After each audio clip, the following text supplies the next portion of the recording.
Եթե անձը 2025 թվականի նոյեմբերին եղել է գրանցված աշխատող, սակայն 2026 թվականից այլևս չի աշխատում, արդյոք նա 2026 թվականին համարվելու է ապահովագրավճար վճարող։ Հարգելի քաղաքացի, եթե դուք 2025 թվականի նոյեմբերին եղել եք գրանցված աշխատող եւ ձեր աշխատավարձը կազմել է 200,000 դրամից ավելի,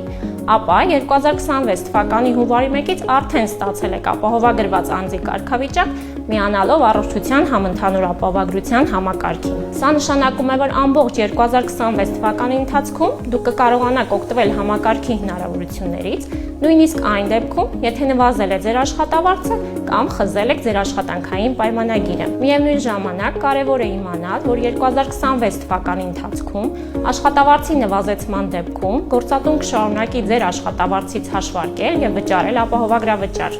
Իսկ աշխատանքից ազատվելու դեպքում յուրաքանչյուր ամիս ապահովագրավճարի ամսական դրույքաչափը պարտավոր եք վճարել ինքնուրույն։ Հարգելի քաղաքացի, հիշեցնենք, որ վարձու աշխատողների համար ապահովագրավճարները հաշվարկվում են ըստ աշխատավարձի չափի։